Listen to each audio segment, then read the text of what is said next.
Here we are again. Another comic book film.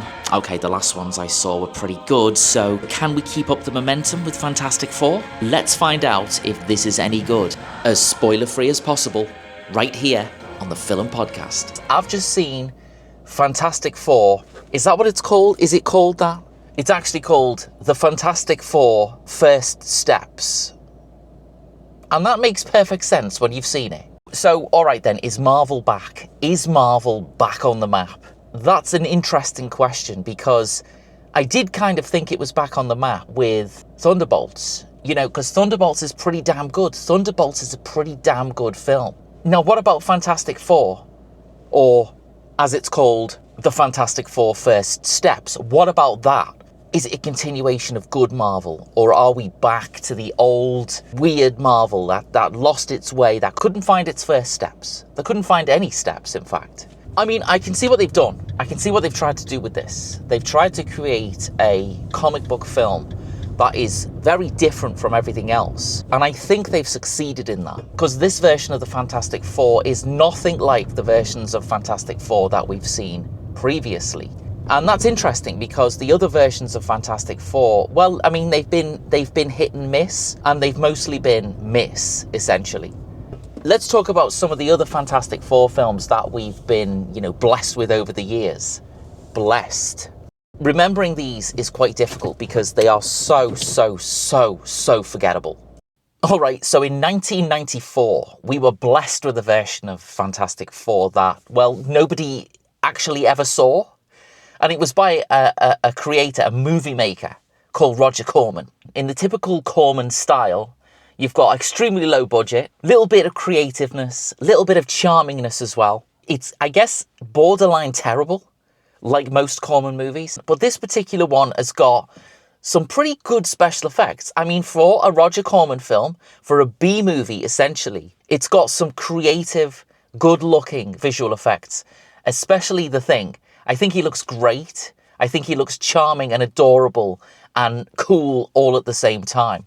It's mostly bad, but it's got that B-movie charm to it that, you kind of enjoy. So let's skip forward to 2004 and 20th Century Fox. Remember them? They were riding on the wave of the successes with the X-Men, because the X-Men came out in the year 2000 and it absolutely blew away anything that we'd seen before. Well, from a comic book film perspective anyway. I remember I was there at the beginning. I remember seeing it on the big screen and I remember just being blown away by it. Amazing. It was time for a big budget version of Fantastic Four and it starred somebody. Ian Gifford, Jessica Alba, Chris Evans and Michael Kickis as the, stone man, The Thing. That particular film, that spawned a sequel called Rise of the Silver Surfer. But, unfortunately, it was pretty damn awful and it didn't spawn any more sequels, although loads were planned. It just was a flop, essentially. Not that good.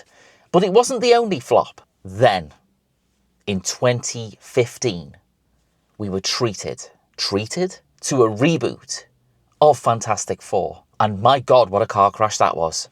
Directed by Josh Trank. It starred Miles Teller, Michael B. Jordan, Kate Mara and Jamie Bell. And it was a flop because, good Lord, what a mess. It was bad. And, to be honest, it was more of a victim of meddling by the studio than anything else. I mean, that was something that was happening with comic book films. And that's something that's got us into this mess we're in right now, or the mess we kind of were in before. The studio meddled, changed things. They tried to make things more appealing. And in trying to do that, they made things completely unappealing. Josh Trank, he did have a pretty decent reboot planned. But as I said, 20th Century Fox, at the time, they basically said, no, you're going to do it this way. This is how it's going to be. It was essentially edited and put together by somebody else. Whereas, nobody won anything out of that because it was a complete and total flop. It definitely had no hope of getting a sequel because I think its Rotten Tomatoes score was like 9%. It's an awful reboot, and it kind of sunk everything to do with the Fantastic Four. Up to now, a few other appearances from Fantastic Four characters over the years have been A version of Reed Richards appeared in Doctor Strange and the Multiverse of Madness. He was played by John Krasinski, which is a weird actor to play the role of that. But, I guess it worked quite well. You've got an appearance by Johnny Storm in Deadpool and Wolverine. It's definitely not for the kids. Let's just say that cameo doesn't end well for Johnny Storm at all. And I guess that brings us up to today, where we are now, living in a world where we have another Fantastic Four film with a name that I can't remember. So let's carry on the journey and talk about this version of Fantastic Four and if it's worth going to see. Okay, we're off. Okay, it's time. It's time to talk about this. It's time to get this one off our chest. Let's kick off this by talking about the style. The style of this film is, well, it's quite interesting. It's got that sort of retro look to it. And what I mean by retro look is it borrows a lot of its cinematography and a lot of its set design and a lot of its colour palette to the movies of the 1950s. If you think about the science fiction movies of the 1950s, you'll be thinking of movies like The Day the Earth Stood Still, the original Godzilla, This Island Earth, the original War of the Worlds, Forbidden Planet, and even something like Plan 9 from Outer Space, which is like horrifically bad, but also amazingly awesome at the same time. And if any of you have come across some of those new AI videos that have appeared on YouTube over the past couple of years, a lot of them are these reimaginings of science fiction movies that we've seen in the past. There's an AI version of Star Wars which has kind of got that same weird 50s retro look to it. There's a version of Alien as well that's exactly the same. And that retro version of Blade Runner, which is very weird. And I don't know whether the people who've made Fantastic Four have watched those shorts or whatever they are on YouTube and have gone, hey, why don't we do some of that? But whatever the case may be, it's got a really awesome retro look to it. I mean, it does look gorgeous. It really does. The cinematography and the set design, everything about it, everything about the way this looks is quite special. I mean, it is. That balance of colours, that retro white starkness alongside those deep colours that they use. The uniforms that they've got are this gorgeous blue colour. They really stand out on screen. Again, a great place to see it is definitely on the big screen, because those sets and those costumes and everything else really does work well on a cinema screen. I think the vision they have for this film is definitely based on, those old retro science fiction movies from the 50s, definitely. And it works. I mean, it does work well. The way that the actors deliver the lines is kind of the same thing. They've got this held back or sort of pulled back way of delivering the lines and the story. It's really interesting the way they do that. It's like things are in slow motion, but not in slow motion at the same time. There's no insane fast talking in this, which is kind of nice, I guess. It's easy to follow. And speaking of being easy to follow, the story isn't really that complicated.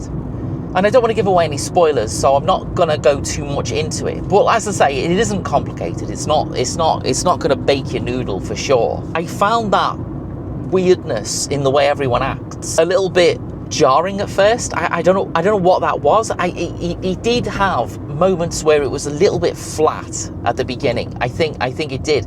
It was trying to build its world, and I think it succeeded in that. But I was sitting there thinking, well, are we on Earth, or are we on? Where are we? But obviously, we're on a different Earth. It's in a parallel universe. It's in another dimension. It's somewhere else that isn't here, if you want to put it that way.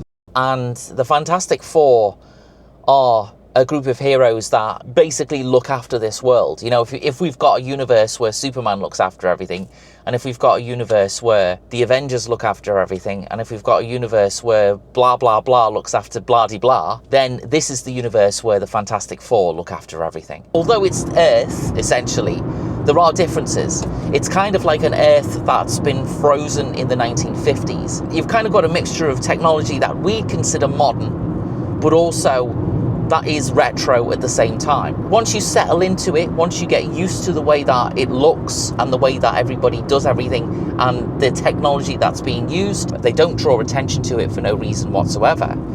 It all plays its part in the story. Alright, so let's go through a little bit of the story. I think that's probably worth talking about because, the story takes us right back to the very beginning, the origins, I suppose you can say, of the Fantastic Four. But the good thing about it is it doesn't wallow in all that origin stuff. We don't stay there for so long that we just end up going, oh God, not again. Because we did all of that. We had all of the origin stories and it was always, oh yeah, isn't this amazing? And then like for the 20th time, it just becomes annoying. So they get that kind of over with quickly. But for the sake of completeness, let's just talk a little bit about the story without giving away any spoilers. Reed Richards, Sue Storm, Ben Grimm, and Johnny Storm have all gained these superhuman abilities. And they gained them because they went onto some mission somewhere or other and they came back with these abilities, which makes them superhuman.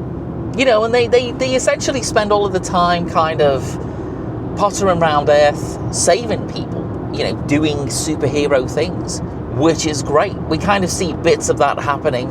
It introduces us to the characters if we didn't know them already, and it gives us a feeling for what we can expect from this movie. Again, harken back to that whole retro feeling that this has got, that 50s look, that 50s mise en scène. Sue Storm, not only is she one of the heroes of the Fantastic Four, she's also a well-respected and well-loved politician, but not a politician like we know politicians right now. A politician that actually does stuff and makes the world a better place, instead of the exact opposite, which we get a lot of these days. Johnny Storm, who isn't played by Chris Evans and who doesn't get his skin ripped off and his muscles taken out or whatever it is whilst he's with Deadpool and Wolverine. That doesn't happen here.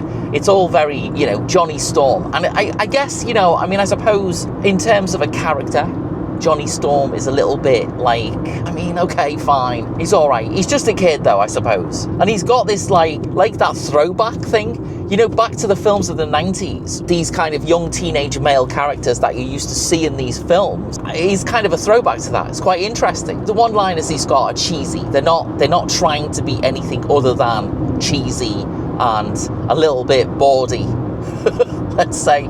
But, it's all innocent fun, which again, is part of the whole idea behind this and the whole feeling behind it.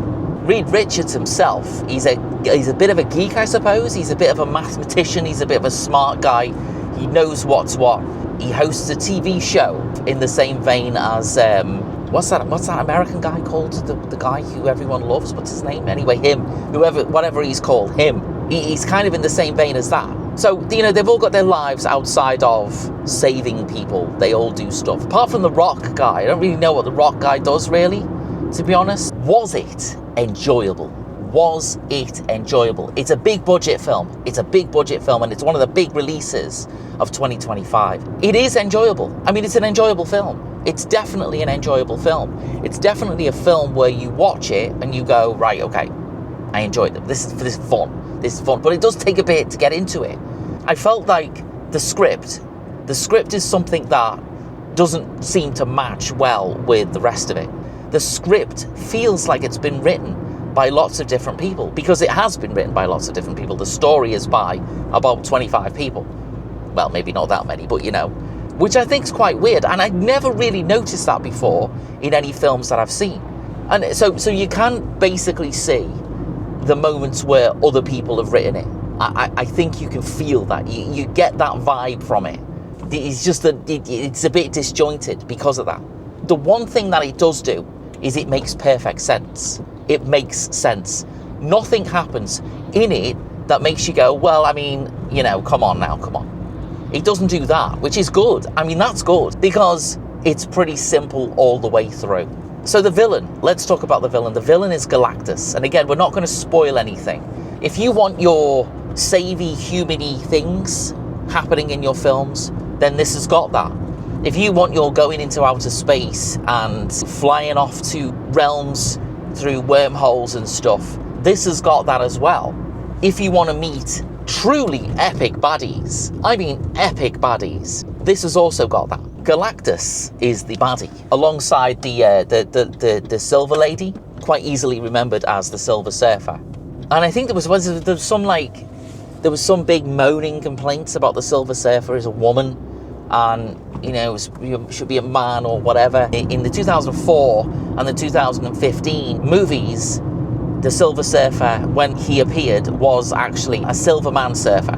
Well, this is a silver woman surfer, and she is that way because in one of the original comics, or a spin-off of the comics, or something or other, she is a genuine original character from the original Marvel comics. It's not woman swapping or whatever you want to call it. It's original character from the Marvel comics.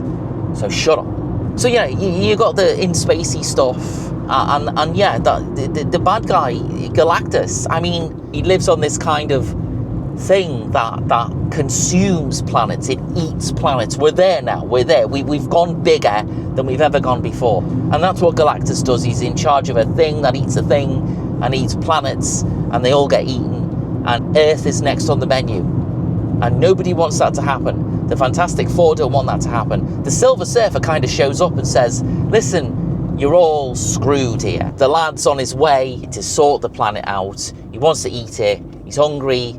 So you'll make peace with yourselves and each other and all of that. Enjoy the last few days before your man gets here, gets his knife and fork out and sets about eating the Earth. But, in the meantime, and what you don't see in any of the trailers is something I can't give away because it's a spoiler, and I ain't doing that. I ain't spoiling this. I'm just giving you what you can see in the trailer. It does feel like a 90s film, this. It feels like a 90s film, but in a good way. The visual effects in this are pretty amazing. I've got to be honest with you. They're very impressive. I think we're probably at a point now where special effects, CGI, whatever you want to call it, is looking pretty good. The cityscapes in it, the stuff that the Fantastic Four do, the rescues are awesome. CGI is I'd say in this is kind of invisible. I don't know how they do them, to be fair. I don't know whether it's all CGI and a bit of practical stuff and a bit of this and that and the other, but whatever they do, it seamlessly blends together. I think ILM were involved in it, and Weta as well, which are people that did Lord of the Rings. So they, the best visual effects companies are involved in making this. You can tell it's a step above everything else that I've seen previously, visual effects wise. Everything's solid, nothing looks computer generated, even though it is, of course. All right, let's talk about who's in Fantastic Four. The Fantastic Four. First steps. At the head of it all, Reed Richards, Mr. Fantastic, highly intelligent scientist, leader of the Fantastic Four, described as a combination of Steve Jobs, Albert Einstein, and Robert Moses. Moses. No, not Moses, Robert Moses. What more could you need? He can do the stretchy thing. If I was him, I could just press stop recording on the camera, which would do us all a big favour. Played by Pedro Pascal. Puts in a really good performance, as always. I mean, Pedro Pascal doesn't do bad performances. He does kind of do the Pedro Pascal character in all of the roles that he does. And that's not a bad thing, because who doesn't love Pedro Pascal except evil people? Because he's a decent human being and he's a good actor. And my God, he's amazing in The Last of Us. Oh my God, wowza. He's great as Reed Richards, Mr. Fantastic, very good. Vanessa Kirby, she plays Sue Storm, or the Invisible Woman. And, the Invisible Woman, she can make things disappear, including herself. Things vanish. Stuff that she touches, whenever she wants, can disappear. They're gone, but they're not gone. People can't see them. She can do that. That's what she does. She's Johnny Storm's older sister. She can generate force fields, turn invisible. And she's the founder of the Global Forgotten. The Future Forgotten. Foundation, there you go, Foundation, thank you. Which has managed to achieve global demilitarization and peace around the world. Fantastic. For some reason there's people everywhere, and I don't know why that is. I'm not sure why that is. I mean, I'm glad they're enjoying themselves, whatever they've been doing, but normally there's nobody around. Normally it's very quiet. Don't know why all these people are everywhere. but that's okay. They're very old people. I think they've been dancing or something. They're all dressed nicely. I think they've been dancing, and they must be wondering, what am I doing? I often wonder that myself. What am I doing? You know, and I'll say, you know, Vanessa Kirby is really good at playing Sue Storm, stroke Invisible Woman. Just like Pedro Pascal, it fits really well. It works well. They're very believable as a couple. They're together, and something happens that changes the dynamic of the story that I'm not sure if I should mention. If I'm allowed to mention it, she's pregnant throughout most of this film. I'll bleep that out if I'm not allowed to mention it. So we got, all right, let's see if I can get this right. Ebon, yeah, we got that bit. Ebon Moss Backrack. So he plays Ben Grimm, or The Thing. The Thing is the rock man person. As I said before, they all went into space and they came back with these weird powers. He's like a cliff. He's like a walking cliff face. He's got superhuman strength. He can do a lot of ramming stuff and knocking stuff over and throwing stuff and things like that. Joseph Quinn, he plays Johnny Storm, or the Human Torch. And I guess that's self-explanatory, really, isn't it? He's the one who can, like, flames at the side of my face. Very exciting. And he can fly as well. He can fly. But like Superman can fly, he can fly. He's the one who Chris Evans played in the older films. He's very different than Evans's Johnny Storm. I guess he's playing into the character that he is, which is a teenager or a 20-year-old or whatever he is. And, you know, again, it's all right. That works okay. I mean, he is the most annoying character, though, to be fair. But that's all right. That's okay. It's okay. And Julia Garner, who is unrecognisable, she plays the Silver Surfer, who I mentioned earlier is quite an important character in this because she is friends with the main bad guy. Friends? Is that the right way to say it? The bad guy being Galactus, of course, played by Ralph Ineson. And I'm seeing Galactus on screen, and Galactus is huge and massive. And I'm like, I recognise that voice. That's a voice that I recognise. Once you know it, it's Ralph Ineson. So he's Galactus. That's all good. Ralph Ineson. And a weird, there's a little robot in it, a little robot thing, which I wish was in it more and had a little bit more of a character, which might sound mad. He's called Herbie, which is a humanoid experimental robot and B-type integrated electronics. What the fuck? All right, then. Well, yeah, there you go. Anyway, we've done it. We've done it, folks. We've been through the characters. Let's carry on our journey, and we can talk some more about and sum up and everything else. I think, in all honesty, I did enjoy this. I enjoyed this film. I sat there and at first I'm like, okay, it's a little bit dry, it's a little bit empty, it's a little bit soulless, or for it to have the same flow all the way through. I think there's a little bit too many writers on it. But that's okay, because again, once the story kicks off, once we get into the story, once we lose all that build-up baggage stuff, it does become a fun film, and all of the characters do gel really, really well together. I mean, they obviously have to because of the Fantastic Four, right? But just look at the 2015 version. Just like, oh my God, how awful was that? So bad. But this doesn't suffer from any of those problems. And the other thing that this doesn't suffer from is an ego. It just kind of gets on with the job. It says, here I am. I'm a Marvel Fantastic Four film. I'm new. I'm trying to do something a little bit different than what you've seen before in the other Fantastic Four films. And it's kind of succeeding in that. It does look unique. Not just for Fantastic Four, but it looks kind of unique for comic book films in general. It harks back to that 50s aesthetic, that style, that look, that Jetsons look. Mixed it up a little bit with superhero stuff. I guess this is exactly what you'd get. So let's sum up Fantastic Four, whatever it's called. Go into this expecting something different, but also something that's the same. Go into this expecting to be entertained by some great actors, playing some familiar characters, especially if you are fans of or you're aware of the previous Fantastic Four films. It's better than all of them. It's better than every other Fantastic Four film that's ever been made. It's better than the 94 Roger Corman one. It's better than the one from 2004. It's better than its sequel. It's better than the 2015 one. It's just the best Fantastic Four film that we've ever had. And that's good. It's not damning with faint praise. It is worthy of that title. It looks a little bit different than everything else. And that's also a good thing, because it means that the people who've made it have thought caringly about it, rather than cash grabby. To not sit there and cynically look at it like, you've just been made to make a load of money, who cares? And we know that Marvel are trying to set up this, Avengers-y kind of thing. It's a new phase of Marvel. They're trying to build everything towards another Avengers movie. And we know we're going to get those Avengers movies. We know it's all going to happen. The mightiness of it all and the failures that we've had over the past few years, I think what I've seen so far from Marvel is kind of redeeming it all. And I'd say that this one's weakness is that the script is not that great. It's just all right.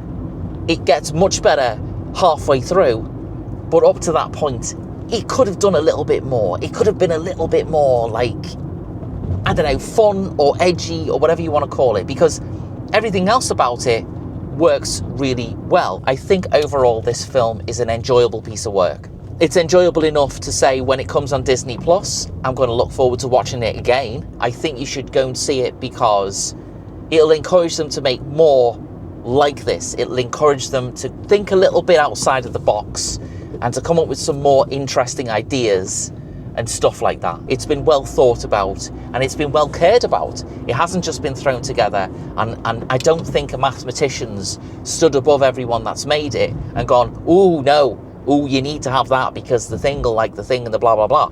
I don't think it's been through that. And you can tell, you really can tell. So thanks for watching this review of Fantastic Four. Go and see it if you can. So stay tuned right here to the FilumPodcast. I'll see you again soon.